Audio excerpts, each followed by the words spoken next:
Hello everyone, welcome back to my channel. নতুন একটা ব্লগে তোমাদের সবাইকে জানাই স্বাগত। আজকে লাস্ট দুদিন আমি ছুটি নিয়েছি একটা বিশেষ কারণে, বাট যে কারণটা কমপ্লিট হয়নি, মানে যেই কারণে ছুটি নিয়েছি সেটা কাজটা কমপ্লিট হয়নি। দাঁত তুলবো আজকে কালকে করে, ডাক্তারবাবুর একটু প্রবলেম হচ্ছে, তো আর হলো না। তো দুটো ছুটি পুরো এমনি কাটিয়ে দিয়েছি আমি। তো আজকে একটা শ্যুট করলাম সকালবেলা, ভাবলাম টাইমটা ওয়েস্ট করে লাভ নেই, যদিও usually I don't do that. যাই হোক, আর ভাবলাম ওটা শ্যুট করা যাক, তো শ্যুটটা কমপ্লিট করলাম। আর কালকে বিকেলে দাঁত ফেলবো, তো কালকে আমি অফিস করবো, অফিস করে এসে দেন আমাকে দাঁত ফেলতে যেতে হবে, সো পাথরিক। আর এটা ছোট্টখাট্টো একটা অপারেশন, তো সমস্তটা আমি চেষ্টা করবো তোমাদের সাথে শেয়ার করার। তো নতুন একটা ব্লগ এখন থেকে শুরু করলাম। আর আমি বললাম না, এই মাসে আমি একটা জিনিস কন্টিনিউ করছি, একদম এন্ডে গিয়ে বলবো কী জিনিস সেটা। তো ভিডিও আশা করি তোমরা অনেক দেখে নিয়েছো, কেমন লাগছে কমেন্ট করে জানিও, আর লুকটা তোমাদের কতটা পছন্দ হয়েছে সেটাও জানিও। আর এই ড্রেসটা তো চুমু, এই ড্রেসটা হচ্ছে প্রথমত আমার favourite colour, lavender is also there, purple is also there, so my অনেক অনেক অনেক প্রিয়। সো দেখাই, একদম মিনিমাম আইলাইনার পরে নিয়ে আজকে, ভাই তাও ওই আজকের লুকে আমি কোনো রকম আইলাইনার টাইলাইনার কিচ্ছু পরিনি, but still it's just look at my eyes and my lips. এই তিনটে লিপস্টিক ছাড়া মনে হয় আমি জিন্দেগিতে বাঁচবো না। আমি বুইড়া হয়ে যাই, আমি মইরা যাই, আমি 60 বছরের 70 বছরের বুইড়া হয়ে যাই। আমি তারপরে এই তিনটে লিপস্টিক সারা জীবন আমার কাছে রেখে দেবো। মিস্টার অফ মিলানের মারুনটা, সুইস বিউটির গ্লস, মার্সের আর কি শেডটার নাম ভুলে গেছি, বাট আমি এটা রেখে দেবো, দোকানে গিয়ে বা অনলাইনে পারচেস করলে এটাই পারচেস করবো। যাই হোক, চলো এখন আগে একটু এগুলো রিমুভ করা যাক, তারপর বিকেলবেলা আবার বেরোনো। তো তার জন্য একটু এগুলো অনেকক্ষণ পরে বসে আছি, চলো এখন এগুলোকে রিমুভ করি। প্রতিবারই ভাবি ছাদে যাবো, ছাদে গিয়ে অনেক সুন্দর ভিডিও করবো, বাট আর হয়ে ওঠে না। আমি ওই মরাধরা করেই ছাদে যাই, মানে সব তুলে নেওয়ার পরে। তো সবার আগে যেটা করবো, আমি এসিটা অফ করবো। 1 ঘন্টার উপরে চলছে, আমার মা জানলে আমাকে মেরে ফেলবে। সুইচ অফ বন্ধ হয় না কেন? আচ্ছা, খুব আস্তে আস্তে। চলো আগে এগুলো রিমুভ করে নিই।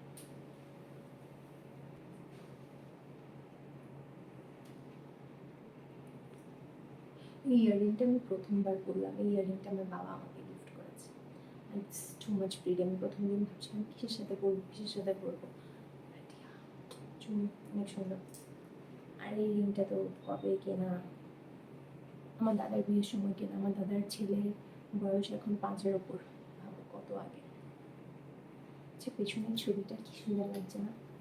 আর এটা তো 2000, না আমার সব জিনিস আমার মনে থাকে কবে কোনটা কেনা। এটা হচ্ছে 2021, আই গেস, তখন কেনা। শ্যুট করার আগে এক ধরনের গোছানো, শ্যুট করার পরে এক ধরনের গোছানো। শ্যুট করার আগে তো জিনিস গোছানো থাকে, অলরেডি বার করতে হয়, বাট শ্যুট করার পরে যে পরিমাণ অগোছালো থাকে, ওইটা মানে ওটাকে রেডি করা, it's like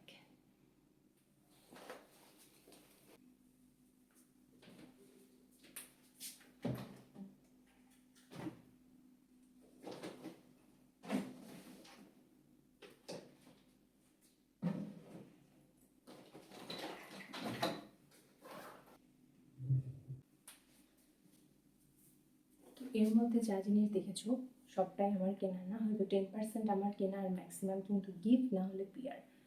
so dress change করবো। দেখেছো, আমি বললাম না যে, আমি কেন বললাম যে ছড়িয়ে ছিটিয়ে থাকে। আমি এক্ষুনি সব ঢোকালাম বেডশিটে, মানে বিছানার উপর একটা আইলাইনার পরা, এটাই হচ্ছে হেক্টিক।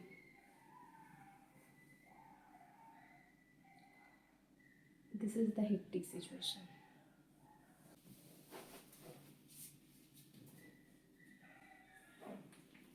ড্রেসটা চেঞ্জ করে নিই, কারণ আর পারছি না। একদম বেসিক একটা ড্রেস পরলাম, এটা আমি বাড়িতে ইউজুয়ালি পরি না, এখন পরে নিলাম। আমি হাতের কাছে কিছু ভারী পরার মতো পারছিলাম না, তাই।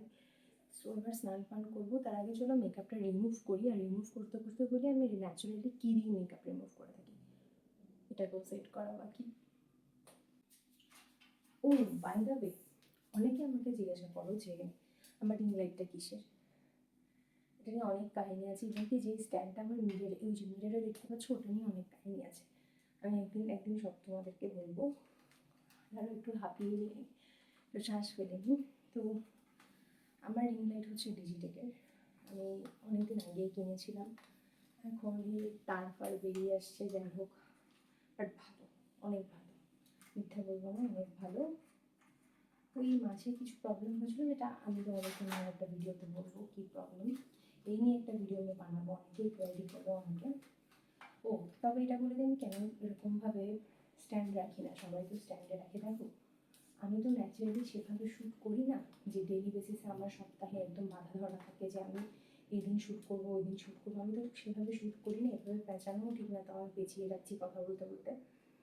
তো বেকার এরকম বাইরে পড়ে থাকে, আর পড়ে যাওয়ার অনেক সম্ভাবনা আছে। যেহেতু আমার ঘর রুম অতটা বেশি বড় না, তাই যে কোনো একটা কর্নারও আমার ফাঁকা নেই। এখন সব কর্নার ব্লক করা, ওই কর্নারটা ফাঁকা আছে, কিন্তু যদি হুট করে পড়ে যাই, আর এসব জিনিস একবার পড়ে গেলে না, এটাকে বাঁচানো খুব ডিফিকাল্ট। আর একটু যেহেতু কস্টলি হয়, মানে বারবার করে কেনা আমার একদমই পছন্দ না।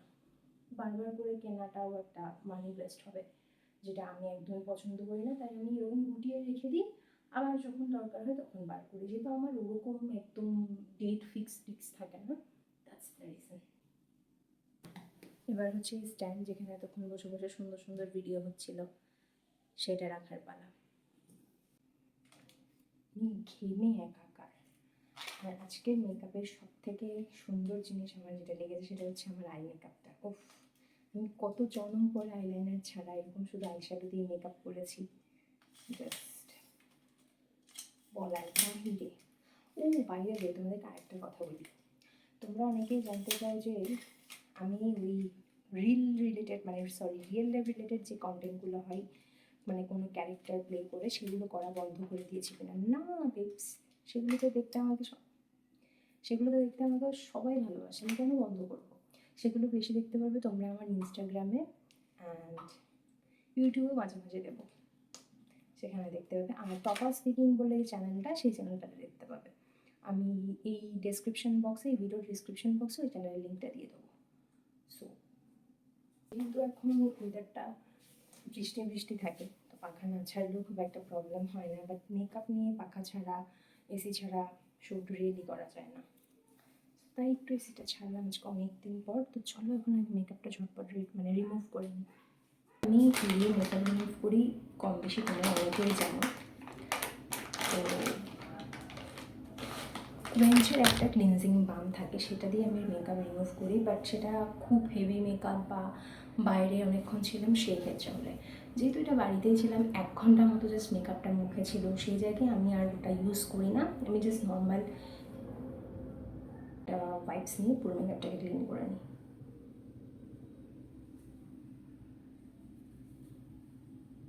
This is also a PR. But আমি এখন আর কোনো লাস্ট 2-3 মাস কোনো পিআর, মানে লাস্ট 2 মাস তো কোনো পিআর রিসিভ করিনি। I was not in home and I was very much sick. Still আমি সিক। আমার ডেন্টাল ইস্যুস, আরও আমার সিকনেস ওরাও কান্নাকাটি করছে। সো ডেন্টাল ইস্যুস, তারপরে আরও অনেক থাইরয়েডের মাত্রা বেড়ে যাওয়া। সো যেই ব্র্যান্ডের কাজ করতে পারবো না, আমার নিজের কাজ ঠিক আছে, বাট ব্র্যান্ডের কাজ আমি করতে পারবো না। আমি ব্র্যান্ডের থেকে কোনো কাজ এখন নেব না, যখন পারবো তখন নেব। সো দেখো কি সুন্দর করে পুরো মেকআপটা উঠে যায়। And that's why this the best wipes I have ever seen in my life. This is the best.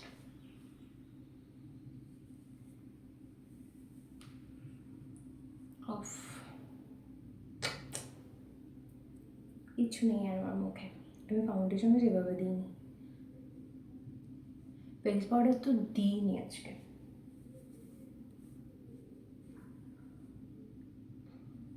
দেখেছো স্কিনেও প্রবলেম হচ্ছে, বললাম না, I am not well at all. So চলো দেখা যাক এরপর আর কি করি। ব্লগটা কন্টিনিউ দেখতে থাকো। আপাতত আমি একটু শাওয়ার নিয়ে আসি। সবটাই তো দেখলে। তারপর শুরু হয় আমার একটার পর একটা যুদ্ধ। আমি এরপর থেকে ঠিক কতটা পরিমাণ অসুস্থ ছিলাম আমি তোমাদেরকে জাস্ট বলে বোঝাতে পারবো না। এই দিনটাতে আমার সেই ডেন্টালের অপারেশনটা করানোর কথা ছিল, বাট ডক্টর সেদিনকে আমাকে করাননি। অ্যান্ড আমি এটা নিয়ে রিয়েলি খুব আপসেট ছিলাম, কারণ আমি একটা জিনিসের মেন্টালি প্রিপারেশন যদি নিয়ে থাকি, আমি যতক্ষণ না সেটা হয় আমার মনের মধ্যে অসম্ভব অস্থিরতা কাজ করে, যার কারণে আমি পরবর্তী কোনো কাজই করতে পারি না। তারপরের দিন সকালে আমাকে ডেট দেয়, তাই আমি খুব ভালো করে জানতাম যে আমি দাঁত তুলে ফেলার পরে আমি লিটারেলি আর কিছু খেতে পারবো না। তাই মা ফ্রুট কাস্টার্ডটা বানিয়ে দিল অ্যান্ড আমি যাচ্ছিলাম। সত্য কথা বলতে এই সিচুয়েশানগুলো আমি একটা কারণে রেকর্ড করে রেখেছি। তোমাদের মনে অনেক প্রশ্ন আসতে পারে যে এরকম সিচুয়েশানও মানুষে ভ্লগ করে, এরকম সিচুয়েশানও মানুষে রেকর্ড করে রাখে। বিশ্বাস করো, একটা কারণে রেকর্ড করেছি, যখন আমি বয়স হয়ে যাবে আমার, যখন আমি আপসেট হয়ে যাব, তখন যদি আমি নিজেকে বোঝাতে পারি যে আমি এতটা খারাপ ফেজের মধ্যে দিয়েও কিন্তু সারভাইভ করে গেছি খুব ভালোভাবে। আমি আমার এই অপারেশনের সময় না আমি বাড়ির কাউকে নিয়েছি, না আমি বাড়ির কাউকে জানতে দিয়েছি, না আমি বাড়ির কাউকে বুঝতে দিয়েছি। তোমরা হয়তো ভাববে আমি মিথ্যে বলছি, বাট কখনও যদি সুযোগ হয় আমি আমার মাকে পাশে বসে আমি আমার ইউটিউব ভিডিওতে বলাবো আমার এই অপারেশনের ব্যাপারটা। আমি কমপ্লিটলি তাদেরকে জানিয়েছি যখন কমপ্লিটলি আমার অপারেশন ডান হয়ে যায়, and this was the condition. Doctor uncle অনেক বলেছিল, দেই তোর বাড়ি থেকে যেহেতু কেউ আসেনি, আমি তোকে একটা ভিডিও করে দিই। আমি বললাম এই ভিডিওগুলো আমি রাখবো না, কারণ এই ভিডিওগুলো দেখলেই আমার কান্না পাচ্ছে, আমি কি রাখবো। তো উনি আমাকে দাঁতটুকু দিলেন, বললেন এটা তোর মাকে গিয়ে দেখাবি। And this was the exact moment যখন আমি বাড়িতে জানাই। তার আগে আমি জানিয়েছিলাম যে আমার দাঁতের প্রবলেম, বাট এত বড় জিনিস হয়ে গেছে।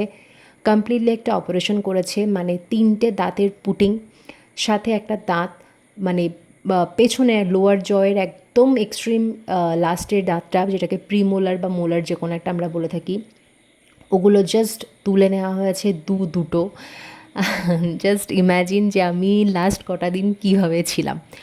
আর এতগুলো মেডিসিনস দিয়েছিল, তার সঙ্গে সঙ্গে ডাইজেশন প্রবলেম, মানে এক্সেসিভ ডাইজেশন প্রবলেম, এক্সট্রিম লেভেলের জ্বর, থাইরয়েড বেড়ে যাওয়া। এবং আমি ডক্টরকে যখনই মানে আমি খুব কনসালটেশনে ছিলাম ডক্টরের সাথে, এবং স্যার খুবই ভালো একজন মানুষ, মানে যখনই ফোন করি তখন স্যার খুব টেক কেয়ারের সঙ্গে রিপ্লাই করে থাকেন। আমি যখনই জিজ্ঞাসা করছিলাম স্যার এই ওষুধগুলো এরকমভাবে আমাকে গাইড করেছেন, মানে আমি স্যার যেভাবে বলতেন সেভাবেই সেই দোকান থেকে আমি ওষুধ নিয়ে আসতাম। আর স্যারকে আমি ইভেন কি খাবার বানিয়ে, ওই খাবারগুলো আমার বানানো, জাস্ট মা খিচুড়িটা বানিয়ে দিয়েছে। আমি জানি আমি খিচুড়ি একদম পছন্দ করি না, ভুনা খিচুড়ি না হলে। তো নরম নরম করে আমি নিজেই করেছি। আমি স্যারকে ফোন করে জিজ্ঞাসা করতাম, স্যার বলতো হ্যাঁ ঠিক আছে চোখে পারবি। আর মেডিসিনের কথা কী বলবো, এই মেডিসিনগুলো যখন আমি নিতাম, মানে এক একটা 600-500 পাওয়ারের মেডিসিন, আমার জাস্ট মাথা ঘুরতো। আমি আর তোমাদেরকে এর থেকে বেশি কিছু বলতে পারছিলাম না, মানে পারছি না, স্টিল আমি এখনও কাঁপছি কথাগুলো বলতে, সেই জাস্ট কিছুদিন আগের কথা মনে করতে। আমার কথাও পেঁচিয়ে যাচ্ছে, কোন দিকের কথা কোন দিকে বলছি আমি নিজেও জানি না, একটু অ্যাডজাস্ট করে নিও। তো দেখো স্যুপ টুপ খাচ্ছিলাম, প্রিপারেশন নিজে করছিলাম। তো স্যারকে যখনই ফোন করে দেখাচ্ছিলাম, স্যার বলছিল, মানে যখন জানছিলাম বা হোয়াটসঅ্যাপে ছবি তুলে পাঠাচ্ছিলাম, স্যার বলছিল ইটস ওকে, এখন এইটা খেতে পারবি, কোনো প্রবলেম না। আর যেই মেয়েটা তাড়াহুড়ো করে ঠান্ডা খাবারের অপেক্ষা করে না, গরম গরম খেয়ে নেয়, সেই মেয়েটাকে এই খাবার একদম ঠান্ডা করে খেতে হয়েছিল।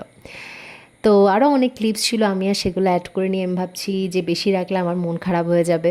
তো সেই পরিপ্রেক্ষিতে আর বেশি রাখিনি। জাস্ট একটাই কথা বলবো, বিশ্বাস করো ভগবানের আশীর্বাদ এবং তোমাদের অনেক অনেক ভালো মানুষের আশীর্বাদ আমার সঙ্গে ছিল বলে আমি এই ফেজটা ওভারকাম করে আসতে পেরেছি। ফিজিক্যালি কষ্ট তো আমি পেয়েছি, বাট আমি মেন্টালি ঠিক কোন সিচুয়েশানে ছিলাম, মানে তোমরা নিজেরা ফিল করো। জাস্ট আমার বয়স কত হবে, 23-24 বছরের বয়স, মানে আমি আর কিছুদিন পরে আমি বলেই দিচ্ছি 24 বছরে পা দেবো।